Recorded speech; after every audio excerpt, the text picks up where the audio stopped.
Yeah. You have a rebellious daughter. I do have, yes, Yep. yes, as rebellious as you can be in the 60s, but with the whole complication that is 50 years past. Right. So it's trying to figure out exactly what that means, how we've developed emotionally, like culturally. It's a little more confusing. Well, you have a beehive hairdo. No, I do not have a beehive hairdo. However, I do seem to get like a little lift. They cut. I don't quite know how to style my hair now these days because they actually it was short. It's already grown in, and they're kind of pulling it up, and I kind of have these bang things. But the producers don't want it to be full-blown 60s because it has been 50 years. Right.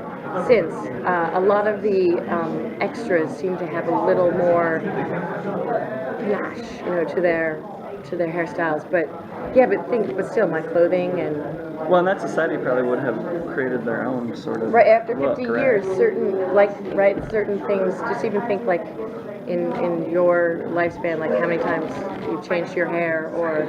So you're not running around in a poodle skirt dress. Well, that's 50s, but you're not running around doctoring in a dress. Yes, I am. Are you Well, really? hold it. I do have pants, but I am in a lot of dresses. I still am in a lot of dresses. There still is a very feminine, masculine, feminine, male-female, husband-wife dynamic. Though there's more. I'm the head of psychology, psychiatry and psychology, and also just of the whole medical unit.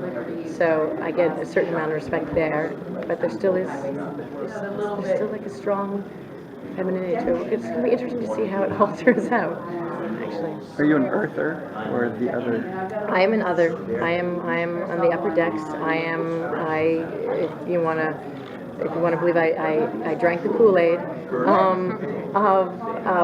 that this is a privileged duty. We are sort of taught to believe that it is a heroic mission because it is something to give of yourself to sort of help mankind, which by the way we don't even know if Earth is still around, which is also a little confusing. I definitely know that I am choosing to play that I have my own questions and struggles and disappointments and sadness about the fact of the things that I can't do nor see, but I've committed to what I'm doing, and I'm going to. I'm not stringent, I'm not about it, but it'll be interesting to see when and if we have to take sides, which I think will probably have to happen because the show is going towards dissension on Ascension.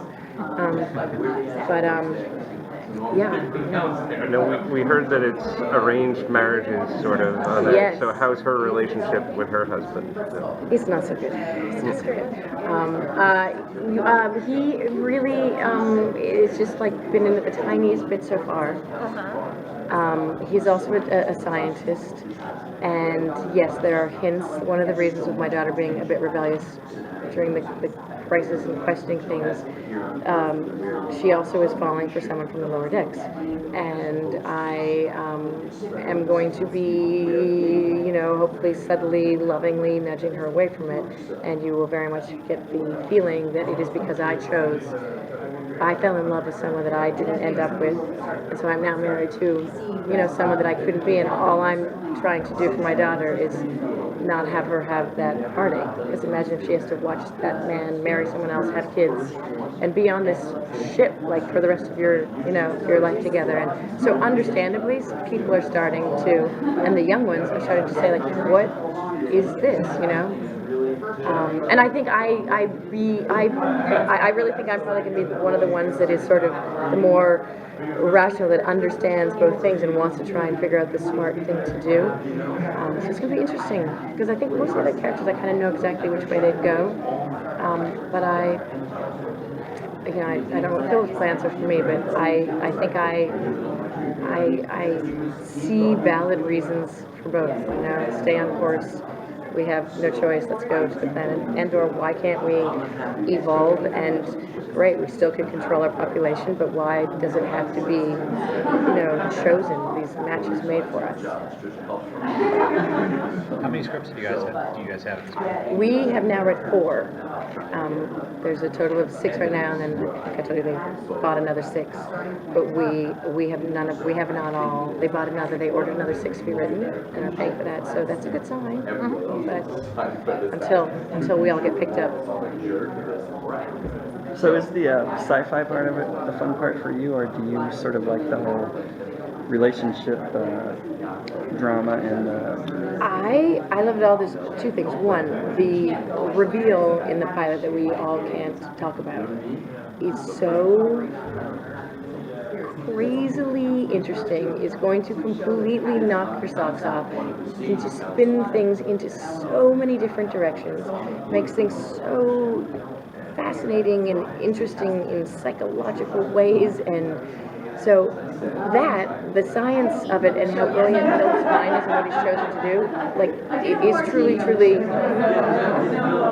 I don't think it's been done before. It's fascinating. It's going to be amazing. But in terms of our sets, the sets are the most stupendous thing I've seen. Our DP, who normally does huge features, he wanted to stay in Montreal, so he chose to do this. And I was sitting at the camera test, talking with him, and I hadn't seen any sets with the photographer. And they were talking about how the photographer was saying, "Wow, these sets seem like really, what did he say? They're ginormous or something, and humongous, because John knows to do more." And Pierre said, "No. These are ginormous. These are bigger than any feature film I've worked on." And they've all told you about, right, that it's like 4 floors. Have they?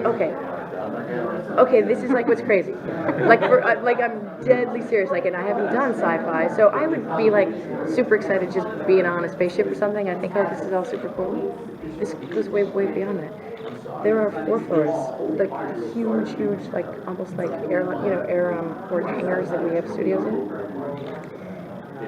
4 complete floors going around. There's a running track on the top floor.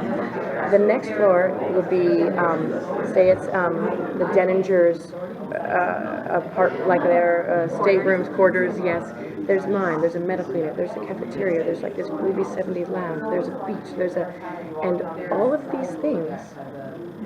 The sets, we go and we shoot on the 2nd floor in my room, and then you move over 2 rooms, and the whole entire set of the Denningers is in that, and it's like with floors. Like, it's not like, oh, here's over there, it's like this, this set for, when I was on Rescue for 7 years, that's like the set for Janet and Tommy's house, and this is here, and it's 1 level. And it's just like broken up pieces of rooms. These are like the entire sets within a set. Like, it's crazy. Like, it's really, like, you guys are getting what I'm saying, right? Like, it's kooky. Like, I get that, they're going to do it, and you just sort of use it to, like, what it's kind of going to look like, but they're all workable, usable sets. So it's, and it's phenomenal. Never seen anything like that. Well, you mentioned Rescue Me and your previous work. This is kind of a departure for you, right? Yeah, it is in so many ways. Yes. And how's that been? How's that been? Your introduction to the sci-fi? It's there's a certain learning curve, because I, being the doctor, and we're investigating this murder, and I have to sort of give the audience the information about the crisis and what happens, and so I have a little bit of explaining and things to do, and with filler piece of it, there's like a real poetry to sort of saying it, and because Rescue Me is a very completely a naturalistic, anyone as it's like a New York firefighter's working class, and this one is, again, it's still like sort of 60s, and I have to be much more feminine. I'm actually a very loving mom, kind, which I wanted so desperately, because for so long people were, I would leave, I'd have a test deal, and they go, "But is she likable?" Be like, "That was that role, you guys." I am an actress. Yes. And before that, they told me I couldn't play working class, and then all of a sudden I was like, "Oh, she could only," I'm Canadian, by the way, but she's like, "She could only play New York, or she could only play working class." And so it's like, I just love that I'm I hope that I get to do more interesting things ultimately, because being nice all the time just isn't as, though in life, yes, I want to be, but like as an actress, like all that other stuff is like what's kind of scary and exciting. So hopefully I'm gonna, start having some demons and just not be like, the perfect centered rational good, but yeah, that, the language, the sets, like I've just never, and I even would talk to Trisha, but this is a whole other thing even than Battlestar, like in terms of sets. However, we don't have the aliens and the, like that stuff, no, but there's gonna be some pretty mind-blowing things. Thank you. Thank you very much. Thanks. And tune in. I really think people are going to get crazy hooked.